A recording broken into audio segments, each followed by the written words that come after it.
అంటే గతంలో బీఆర్ఎస్ ప్రభుత్వ హయాంలో కాళేశ్వరం ప్రాజెక్టు కట్టినప్పుడు 40 లక్షల నుండి 50 లక్షల వేల ఎకరాల వరకు మేము సాగు చేయడానికే కాళేశ్వరం ప్రాజెక్టు కట్టినామన్నట్టు కూడా కేసీఆర్ గారు చెప్పుకొచ్చిండ్రు. కానీ ఇప్పుడు అంటే కాంగ్రెస్ గవర్నమెంట్ వచ్చిన తర్వాత కూడా మొత్తానికి 98,000కే సాగు అవుతుంది అన్నట్టు కూడా ప్రస్తావిస్తూ ఉన్నారు. దీనికి ఎట్లా చూస్తారు? అంటే ఇప్పుడు గత ప్రభుత్వంలో బీఆర్ఎస్ ప్రభుత్వంలో ఉన్నది ఎవరండి? కార్పొరేట్ వ్యక్తులు కాదు కదా, ఇంజనీరింగ్స్ గవర్నమెంట్ ఎంప్లాయీస్, ఐఏఎస్ అందరు ఉన్నారు కదా, ప్రిన్సిపల్ సెక్రటరీస్ అందరు కూడా ఒక కోర్ కమిటీ ఆధ్వర్యంలోనే కదా కాళేశ్వరం నిర్మాణం చేపట్టింది. ఆ రోజు ప్రభుత్వ అధికారులే కదా నిర్ణయించింది. 40 లక్షల నుంచి 50 లక్షల మేరకు మనము ఇన్ని లక్షల ఎకరాలకు మనం నీరు అందిస్తున్నాము. ఈరోజు ఇతర రాష్ట్రాల కంటే ఈరోజు టాప్ 1, 2, 3, 4, 5లో ఉన్నదంటే తెలంగాణ రాష్ట్రం ఒకటే. ఈరోజు గతంలో తెలంగాణ రాష్ట్రం నుంచి వడ్లు అనేక టన్నులు, వేల టన్నులు ఈరోజు మనం ఇతర రాష్ట్రాలకు సరఫరా చేసినటువంటి చరిత్ర ఈరోజు మన కళ్ళ ముందు కనబడుతూ ఉన్నది. కానీ ఈ కాంగ్రెస్ ప్రభుత్వం వచ్చిన సంవత్సరాల కాలంలోనే దాన్ని విస్మరించి, అంటే ప్రజా డబ్బు కాదా కట్టింది గత ప్రభుత్వాలు, ప్రజల సొమ్ముతోటే కదా, ప్రజల పనులతోటే కదా, ప్రభుత్వ అధికారులే కదా, ఐఏఎస్లు ప్రిన్సిపల్ సెక్రటరీస్ ఉన్నది వాళ్ళు కాదా? వాళ్ళు ఎందుకు అబద్ధం చేయాల్సిన అవసరం ఏమున్నది? అంటే అంటే వ్యక్తుల కోసం పనిచేస్తున్నటువంటి ఐఏఎస్ అధికారులు వాళ్ళు ఏమన్నా? అది కాదు కదా. నీ పక్కన ఉన్నటువంటి అడ్మినిస్ట్రేషన్స్ పిలుచుకోండి, మీ ఐఏఎస్లతో మాట్లాడండి. ఏ రోజు మీరు ఐఏఎస్ ఒక సీనియర్ అధికారులతో మాట్లాడి చర్చ తీసుకున్నారండి? ఏ రోజు పెట్టలేదు ఈరోజు రేవంత్ రెడ్డి ప్రభుత్వం. అంటే గుడ్డిగా మాట్లాడుతూ ఉన్నాడు. ఆ రోజు 50 లక్షలు 40 లక్షలు ఇచ్చినటువంటి నీరు బ్రహ్మాండంగా దేశంలోనే అన్ని పేపర్లలో వచ్చింది, అన్ని టీవీలలో వచ్చింది. తెలంగాణ రాష్ట్రంలో రైతాంగానికి ఈ ప్రభుత్వం ఇన్ని లక్షల ఎకరాలకు నీరిచ్చింది, ఇంత పంట తీసిన రైతులు. ఈరోజు ఏమైంది? 98,000కే వచ్చిన 98,000 ఎకరాలకే నీరు అందిస్తున్నామంటే అంటే ఎడిపోతుంది డబ్బంతా. ఏం చేస్తూ ఉన్నది? ఈ ప్రజాధనాన్ని ఏం చేయాలనుకుంటున్నారు? అంటే కుటుంబానికి ధనార్జయమేగా భావిస్తూ ఉన్నాము. ఎందుకంటే ఈరోజు రైతు బంధు ఏదో వాళ్ళకు గుర్తుకొచ్చినప్పుడు వేస్తున్నారు తప్పితే అసలు ఈరోజు ఈ ప్రభుత్వం వచ్చిన తర్వాత రైతు అనంటే ఈరోజు పిల్లనిచ్చే పరిస్థితి కూడా లేదండి. గతంలో రైతు కుటుంబం అంటే పిల్లనిచ్చిన దాఖలాలు కూడా ఉన్నాయి. ఇది అర్థం చేసుకోవాలి. రైతు నలుగురికి అన్నం పెట్టే రైతు, కానీ అదే రైతు తన కుటుంబాన్ని పోషించలేని పరిస్థితిలో ఈరోజు ఈ రైతు దిగజారడం ఈ ప్రభుత్వం వచ్చినాకనే మొదలైందని చెప్పేసి మేము తెలియజేస్తూ ఉన్నాం. ఎందుకంటే గతంలో రైతులకు పంట వేసి తీయగానే వెనువెంటనే కూడా ఆ ప్రభుత్వాలు కొనుగోలు చేయడం, స్టోరేజ్ చేసుకోవడం, ఇతర రాష్ట్రాలకి ఎగుమతి దిగుమతులు చేసుకోవడం ద్వారానే ఆ రోజు 40 నుంచి 50 లక్షల ఎకరాలు పండియడం జరిగింది. ఆ కాళేశ్వరం ద్వారా నిలియడం జరిగింది. అవి అబద్ధాలు అయితే మాత్రం జనాలను పిచ్చి జనాలుగా మార్చుకొని ఈరోజు ఓట్లు వేయించుకొని గద్దెనెక్కిన రేవంత్ రెడ్డి, ఇకనైనా మీరు ఒక ఐఏఎస్ అధికారులతోటి మీరు చర్చ జరపండి, అనుభవజ్ఞులను దగ్గర తీసుకోకుండా ఎవరో చెప్పిన మాటలు పెట్టి చేయడం అయితే ఇది కరెక్ట్ కాదని చెప్పేసి ఇకనైనా రైతాంగాన్ని, నిరుద్యోగులను, విద్యార్థులను, ప్రభుత్వ విద్యాలయాలను, విశ్వవిద్యాలయాలను, కేంద్ర విశ్వవిద్యాలయాలను అన్నింటినీ కూడా పట్టించుకొని తెలంగాణ రాష్ట్ర ప్రజలకు భవిష్యత్తు తరాలకి అందించే విధంగా మీరు ఒక దిక్సూతిగా వ్యవహరించాల్సిన రాష్ట్ర ప్రథమ పౌరులుగా మీరు వ్యక్తిగా ఉన్నారు. అది మర్చిపోయి మీ ఇష్టానుసారంగా వ్యవహరించడం ఇది హేమమైన చర్య, సిగ్గుమాలిన చర్య అని చెప్పేసి మేము డిమాండ్ చేస్తూ ఉన్నాం. తక్షణమే ప్రతి ఒక్క తెలంగాణ రైతాంగాన్ని, తెలంగాణ యువతను కూడా మీరు ప్రతి ఒక్కరిని కూడా దృష్టిలో పెట్టుకొని మీ పరిపాలన కొనసాగించాలి. లేని పక్షంలో ఈ కాంగ్రెస్కు తెలంగాణ రాష్ట్రంలో మనుగడ కొనసాగించడం కష్టమవుతుందని చెప్పేసి మేము డిమాండ్ చేస్తూ ఉన్నాం. ఎట్లా చూడొచ్చు మొత్తానికి ఎల్ఆర్ఎస్ విషయంలో గతంలో అంటే ఎలక్షన్ ముందు ఎల్ఆర్ఎస్ వద్దు అన్నోళ్ళు కాంగ్రెస్ నాయకులే ఇప్పుడు మళ్ళీ ఎల్ఆర్ఎస్ దానికి సంబంధించిన పాల్పడుతూ ఉన్నారు. ఎట్లా చూడొచ్చు మొత్తానికి? అంటే ఇచ్చిన మాట ప్రకారం నిలబడుతున్నారా అంటే ఏమని సమాధానం చెప్తారు? బహిరంగంగానే ఈ యొక్క రాష్ట్ర ప్రభుత్వం, అదేవిధంగా రాష్ట్ర ముఖ్యమంత్రి వర్యులు గతంలో పేదలకు డబ్బులు ఎక్కడి, ఎల్ఆర్ఎస్ ఏం అవసరం ఉంటుంది, ఏం అవసరం ఉండదు, వాళ్ళు సాదా సీదాగా ఒక 2 రూములు 3 రూములు కట్టుకుంటే, ఒక బెడ్రూము సింగిల్ బెడ్రూము కట్టుకుంటే సరిపోతుంది. ఆ రకంగా మా ప్రభుత్వం వచ్చినాక మేము అందరికీ అండదండగా నిరుపేదల ప్రభుత్వం మీరు కనుక తీసుకొస్తే ఈ మాట కట్టుబడి ఉంటామని చెప్పేసి అనేక సందర్భాలలో మీటింగ్లలో చెప్పడం జరిగింది. కానీ ఈరోజు ఎల్ఆర్ఎస్ పేరిట 1000 కోట్లు అర్జిస్తూ ఈరోజు పేద ప్రజల నుంచి ఆనాడు తక్కువ ఉన్నటువంటి ఎల్ఆర్ఎస్ ఫీజును ఈరోజు దాన్ని త్రిబుల్ చేయడం జరిగింది. ఆ త్రిబుల్ చేయడం ద్వారా అప్పుడు 25,000 కట్టేది ఉండే అంటే ఎగ్జాంపుల్గా చెప్తే, కానీ ఈరోజు అది 75,000 వరకు చేరింది.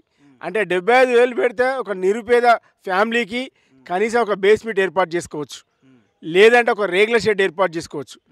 ఆనాడు మీరు వ్యతిరేకించారు, ఈరోజు ఆ ఎల్ఆర్ఎస్ని ప్రోత్సహించడం ఇది మంచి పద్ధతి కాదని చెప్పేసి డిమాండ్ చేస్తూ ఉన్నాం.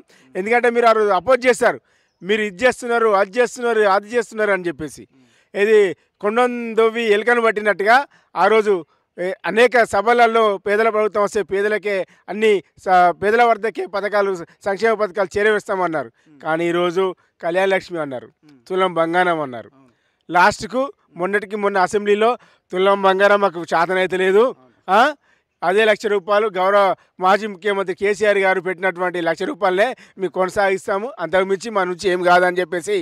అదేవిధంగా మహిళలకు ₹2,500 ఇస్తున్నారు, అది మా వల్ల కాదన్నారు.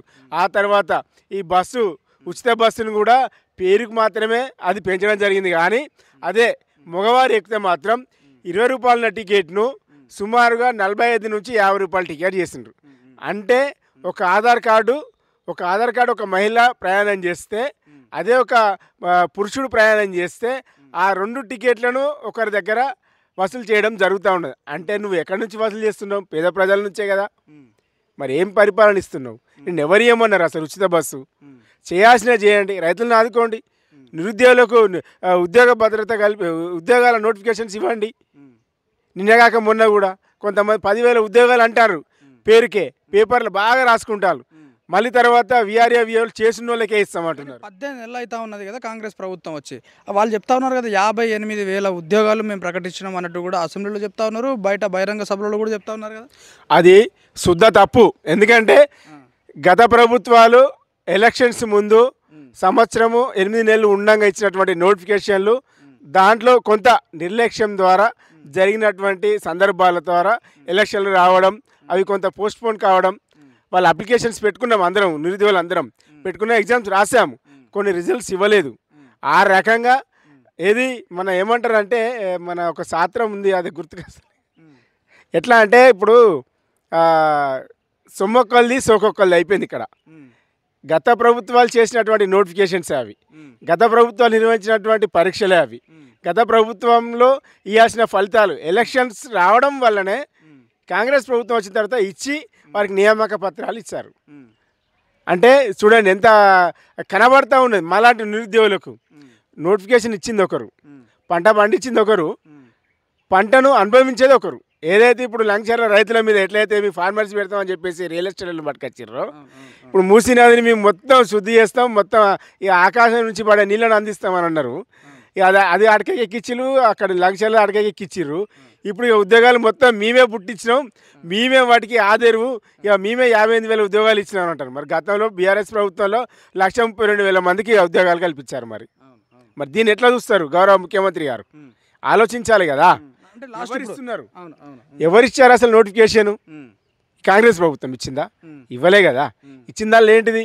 పోస్ట్ పోన్స్ అయినటువంటి 1-2 పోలీసు ఉద్యోగాలు, 1-2 మీన్స్ 2-3 నోటిఫికేషన్లు ఉద్యోగాలు, అంతకుమించి ఇంకా మీరు 58,000 ఇవ్వడం అనేది హాస్యాస్పదంగా మేము భావిస్తూ ఉన్నాం. ఎందుకంటే వచ్చింది కూడా 18 నెలలు, సుమారుగా 18-20 నెలలే అవుతుంది. మరి మీరు ఎప్పుడు నోటిఫికేషన్ చేశారు, ఎప్పుడు స్టడీ చేశారు, ఎప్పుడు ఎగ్జామ్స్ పెట్టారో మరి అది మీకే వదిలేస్తున్నాం, మీ విజ్ఞతకే వదిలేస్తున్నాం. ఎందుకంటే తెలంగాణ రాష్ట్ర ప్రథమ పౌరులు మీరు ప్రతిదీ కూడా ఒక అవగాహనతోటి, ఒక ఆలోచనతోటి, నిపుణుల సమాలోచనతోటి, ఒక సూచన మేరకు మాట్లాడితే కనుక మాలాంటి నిరుద్యోగులకు, రైతులకు, తెలంగాణ ప్రజానీకానికి కొంచెం ఆశాజనకంగా ఉంటుంది. కాబట్టి సరే ఇప్పుడు కాకపోతే నెక్స్ట్ 2 మంత్స్కు ఏమన్నా అవకాశాలు ఇస్తారేమో అని చెప్పేసి చూసే విధంగా మాట్లాడాలి, ఒక సూచన తీసుకోవాలి, ఒక ఆలోచన తీసుకోవాలి. అదేం లేకుండా నోటికి ఏదొస్తుంది మాట్లాడి ఈరోజు తెలంగాణ ప్రజల పైన నెత్తిన చేయబెట్టి ఈ యొక్క డబ్బే ధ్యేయంగా వ్యవహరించడం, ఇది ఏమైనా చర్యగా మేము భావించడం జరుగుతూ ఉన్నది. లాస్ట్ బహిరంగ సభలో కూడా చెప్పుకొచ్చిండు, 4 ఎకరాల లోపు ఉన్న వాళ్ళకి రైతు భరోసా కంప్లీట్గా ఇస్తున్నాం అన్నట్టు కూడా, అంటే ఈ మార్చి 31 కంప్లీట్గా ఇస్తామన్నట్టు కూడా చెప్పుకొచ్చిన పరిస్థితి. కానీ ఈ రోజు వరకు చూసుకుంటే కూడా ఎవరికి రాని పరిస్థితి కనిపిస్తూ ఉన్నది. అంటే ఇంకా 18 లక్షల మంది జనాభాకి రాని పరిస్థితి కనిపిస్తుంది రైతు భరోసా. ఎట్లా చూడొచ్చు దీన్ని? నేను ఏం చెప్తున్నా అండి, నిండు సభలోనే మేము ఈ పథకం ఇయ్యలేము, ఆ పథకం ఇయ్యలేము అన్నారు. ఇక రైతులను మోసం చేయడం వాళ్ళకు వెన్నతో పెట్టిన విద్య అన్నట్టే కదా. రైతులను వాళ్ళు చదువుకోరు, ఏదో అడవిలో వ్యవసాయం చేసుకొని బతికేటువంటి కుటుంబాలు, ఇక ముఖ్యమంత్రి గారు ఏం చెప్తారో ఏమి ఇస్తారని ఎదురు చూసే వ్యవస్థ బతుకులు కాదు. నలుగురికి అన్నం పెట్టే రైతు మనసు ఎలా ఉంటుందంటే, అయ్యో నాకేదన్నా ప్రభుత్వం సాయం చేస్తే నేను 10 మందికి అన్నం పెట్టే పని చేస్తున్నా కదా అని ఎదురు చూసేటువంటి రైతులను ఈరోజు మేము 4 ఎకరాలకు ఇస్తున్నాము, 2 ఎకరాలకు ఇస్తున్నాము. వాళ్ళు అదే వ్యవసాయం పని చేస్తారు. 2 ఎకరాల వాళ్ళు, 4 ఎకరాల వాళ్ళు అదే వ్యవసాయం పని చేస్తారు. మరి 4 ఎకరాలకు 2 ఎకరాలకు తేడా ఏముంటుందండి? ఎంత డైవర్ట్ అనుకోవచ్చా? 100%. వాళ్ళకు ఎప్పుడైతే డబ్బులు వెయ్యాలి రైతులకు అని అనిపించినప్పుడు మాత్రమే గీ రేషియోలో వేస్తున్నాము, గీ రేషియోలోకి ఇప్పుడు వేస్తున్నాము, గీ రేషియోకి ఇప్పుడు కుదరదు అంటే దాన్ని ఏమంటారంటే వాళ్ళకి ఇష్టం వచ్చినట్టుగా వేయడం అన్నట్టు. అంటే ఇక ఊర్లలో ఎట్లున్నదంటే వ్యవస్థ, నాకేసిలు నీకేలే, నీకేసిలు నాకేసిలు అంటే రైతులకు తెలియదు కదా. అంటే బ్యాంకులో చుట్టూ తిరగాలి కదా, రేవంత్ రెడ్డి వేస్తాడు అనేది. అంటే అది ఏ మేరకు పాజిటివ్ ఆలోచిస్తుండో మాకైతే అర్థం కావట్లేదు. రైతులకు ఉచిత కరెంట్ అన్నాడు, మీటర్లు పెడతానమన్నారు, అదన్నారు, ఇదన్నారు, ఎటో పోయింది. అన్న ఇక్కడ కరెంట్ విషయానికి వస్తే గతంలో బీఆర్ఎస్ హయాంలో ఉన్నప్పుడు 24 గంటలు కరెంట్ అంటే రైతులకు ఏ కష్టం రాకుండా చూడాలి అన్నట్టుగా కేసీఆర్ గారు 24 గంటలు కరెంట్ ఇచ్చిండు. ఎందుకు ఈ గవర్నమెంట్ వచ్చిన తర్వాత కరెంట్ షార్టేజ్ వచ్చిందంటే ఏమని చెప్తారు? ఇది నేను ఏమంటున్నామంటే, ఒక మంచి సీనియర్ ఐఏఎస్ ఆఫీసర్లను ఎవరైతే ఉంటారో, ఇప్పుడు విద్యుత్ ఉన్నది, నాణ్యమైన విద్యుత్ అంటే 24 గంటలు కరెంటు ఇస్తే రైతులకి సంపూర్ణంగా ప్రజానీకానికి దేశ ప్రజలకు 4000 నోట్లకు వెళ్ళే విధంగా రైతులు తమ వృత్తే దైవంగా పనిచేస్తూ పంటలను తీస్తూ అందించేటువంటి రైతులు. అలాంటి రైతులకు గత ప్రభుత్వంలో 24 గంటలు కరెంట్ ఇచ్చింది. అప్పుడు ఎందుకు సాధ్యమైంది, ఇప్పుడు ఎందుకు సాధ్యం కావట్లేదు? అప్పుడు ఆ ప్రభుత్వాలు తలుచుకున్నాయి రైతులను కాపాడుకోవాలి, మానవ సమాజాన్ని కాపాడుకోవాలి, మనుగడను ఇట్లనే కొనసాగించుకోవాలి, ఒక మంచి వాతావరణంలో ఉండాలి నా తెలంగాణ రాష్ట్రం అనేది. ఈరోజు ఈ ముఖ్యమంత్రి ఎందుకు అనుకోవడం లేదు అంటే, రైతులు పండించేటువంటి పొలాలను భూములను లాక్కొని కార్పొరేట్ సంస్థలకు, అపార్ట్మెంట్లకు, ఐటీ కంపెనీలకు ఇవ్వడానికి ఈ ప్రభుత్వము అంతిమంగా ఒకటేనండి నేను చెప్పేది, ఎవరైతే వీళ్ళ కుటుంబ సభ్యులు ఉన్నారో, ఎలాంటి రాజ్యాంగబద్ధంగా ఎన్నికలలో గెలవనటువంటి వ్యక్తులు, కనీసం నామినేషన్ వేయనటువంటి వ్యక్తులకు ఈరోజు 10-20 మంది పోలీస్ ఎస్కార్డ్ ఇచ్చి ఈరోజు ప్రభుత్వ డబ్బుతోటి, ప్రజల డబ్బుతోటి ఈరోజు వారిని వాహనాలలో తిప్పడం అనేది మాకు చాలా బాధాకరమైన విషయం. ఎందుకంటే మేము వేలకు వేల రూపాయలు కట్టి పీజీలు పిహెచ్డీలు చదువుకున్నాం, మేమేం ఫ్రీగా చదువుకోలేదు. ప్రభుత్వం ఇచ్చినటువంటి స్కాలర్షిప్లు కొంత మేరకే కావచ్చు, కానీ దానికి తోడుగా ఇంకో కొంత ఫీజులు కట్టి మేము చదువుకున్నాం. మరి ఈరోజు వాళ్ళ అన్నదమ్ములే, వాళ్ళ కుటుంబ సభ్యులే మరి ఏం చేస్తున్నారు, ప్రజానీకానికి ఏం అందిస్తూ ఉన్నది మెసేజ్ ఈ రాష్ట్ర ప్రభుత్వం? తక్షణమే మానుకోవాలి కుటుంబ పాలనని. అసలు ఎలాంటి ఎన్నిక లేదు, ఎలాంటి పదవులు లేవు, మరి ఎందుకు? కానీ 10 సంవత్సరాలు కూడా కుటుంబ పాలన జరిగింది కదా. మరి కుటుంబ పాలన 100% జరిగింది, జరగలేదు అంటలేం. కానీ రైతులకు 24 గంటలు కరెంట్ ఇచ్చిందా? రైతులకు మద్దతు ధర ఇచ్చిందా? నిరుద్యోగులకు నోటిఫికేషన్ 1,32,000 ఉద్యోగాలు ఇచ్చిందా? స్కాలర్షిప్లు పెంచిందా? మెస్ బిల్లులు పెంచింది. సోషల్ వెల్ఫేర్ కానివ్వండి, విశ్వవిద్యాలయాల మెస్లకి కానీ సన్న బియ్యం కూడా సరఫరా చేసింది. ఇక్కడ ఏం చేయలేదండి గత ప్రభుత్వాలు. మరి ఈ ప్రభుత్వం ఏం చేస్తుంది? 4 ఎకరాలకు ఎకరానికి ఇవాళ వేస్తున్నా, 6 ఎకరానికి రేపేస్తా, 4 ఎకరాలకి ఎల్లుండేస్తా. ఏంటిది? స్కాలర్షిప్లు రిలీజ్ అయ్యాయి ఇప్పటి వరకు? అంటే ప్రభుత్వాలు మారినంత మాత్రాన పేద విద్యార్థులకు స్కాలర్షిప్ రిలీజ్ చేయరా? అంటే చేతిలో డబ్బు పెట్టుకొని తిరుగుతారే ముఖ్యమంత్రులు అందరూ? అంటే స్టూడెంట్స్ లేకపోతే స్టూడెంట్స్ కట్టుకొని చదువుకోవాలా? మరి ఎందుకు మరి పేద విద్యార్థులను అప్లికేషన్ పెట్టుకోమంటున్నావు స్కాలర్షిప్కి? ఎందుకు? అసలు ఎడిపోతుంది తెలియదా మీకు? ఆర్థిక మాధ్యమాలు, అసలు చదువుకోలేదు నువ్వు, ఎకనామిక్స్ అంటే అవగాహన లేదంటున్నారా రేవంత్ రెడ్డి? 100% లేదు. ఎవరి మాట వింటే కదా ఫస్ట్. పిలిపించుకోండి, ఒక ఐఏఎస్ మంచి అధికారిని పిలుచుకోండి, మాట్లాడండి, టైం ఇవ్వండి. ఎంతసేపు మీటింగ్లు పెట్టుకొని దంపుడే కానీ జనాలకు ఏం చేస్తున్నారు? మీరు అన్నారు కదా ఇందాక గతంలో కుటుంబ పాలన అని, చెప్తున్నా కదా నేను. 24 గంటల కరెంటు, కళ్యాణ లక్ష్మి 50,000 నుంచి ₹1,00,000 చేసింది 100%. వికలాంగులకు 2,000 ఉన్న పెన్షన్ 4,000 చేసింది. వృద్ధులకు 1,000 రూపాయల దాన్ని 2,000 చేసింది. ఏం చేసింది ఇప్పుడు ఈ ప్రభుత్వం? ఏం చేస్తూ ఉన్నది? ఎటుపోతూ ఉన్నది తెలంగాణ రాష్ట్రం? అభివృద్ధి పథంలో పోతుందా లేకపోతే క్షీణించిపోతుందా అభివృద్ధిలో? అంటే వాళ్ళు ఇచ్చిన మేనిఫెస్టో ప్రకారం చూసుకుంటే మేము ఒక్కొక్కటి చేసుకుంటూ వస్తాను, బీఆర్ఎస్ పార్టీ వాళ్ళు నోచుకోవట్లేదు అన్నట్టు కూడా ఒక ఆరోపణ చేస్తున్నాడు రేవంత్ రెడ్డి. అవునండి, ఈరోజు ప్రభుత్వంలో లేదు. ఎస్, ప్రశ్నించడం తప్ప. మీరిచ్చిన హామీ కదా, బీఆర్ఎస్ పార్టీ ఇచ్చినటువంటి మేనిఫెస్టో మీరు ఇంప్లిమెంటేషన్ చేయట్లేదు కదా. మీ పార్టీ మీరు ఇచ్చినటువంటి మన ఎలక్షన్లో ఇచ్చినటువంటి హామీ పథకాలే కదా, అవే కదా, మీరే కదా, మీరు ఇచ్చినటువంటి హామీలనే అమలు చేయమని అంటే అంది BRS party. BRS party manifesto కాదు, కాంగ్రెస్ మేనిఫెస్టోనే అమలు చేయండి అంటున్నది. తప్పేమున్నది దాంట్లో? జీర్ణించుకోలేము అంటే అడగడం ప్రజాస్వామ్య దేశంలో అడగద్దా? ఇంకెందుకు మరి చట్టసభలు మరి పెట్టుకుందాం, అంటే ప్రెసిడెంట్షిప్ పెట్టుకుందాం, మరి ప్రెసిడెంట్షిప్ పెట్టుకుందాం. ప్రజాస్వామ్యబద్ధంగా ఓటు హక్కు ఎందుకు వినియోగించుకోవాలి? వేల కోట్ల రూపాయలు ఎందుకు ప్రజల ధనాన్ని ఎందుకు వేస్ట్ చేయాలి? అంతే కదండి. మరి ఎవరు చేస్తున్నారు? వృధాగా ఎవరు చేస్తూ ఉన్నారు? ఈ యొక్క కాంగ్రెస్ ప్రభుత్వం చేస్తుంది. అందుకోసమే ఒక నిపుణులైన ఐఏఎస్లను, సీనియర్లను, రిటైర్డ్ అయిన అధికారులను పక్కన పెట్టుకొని ఒక ఆలోచన చేయండి. రైతులకు, నిరుద్యోగులకు, అందరికీ కూడా తెలంగాణ సమాజానికి భావితరాల భవిష్యత్తును గుర్తుపెట్టుకొని ముందుకు పోవాల్సిన బాధ్యత ఉంటుంది. అంతకు మించి ఇంకా వేరే వార్డు ఉండే నాకు తెలిసి అయితే.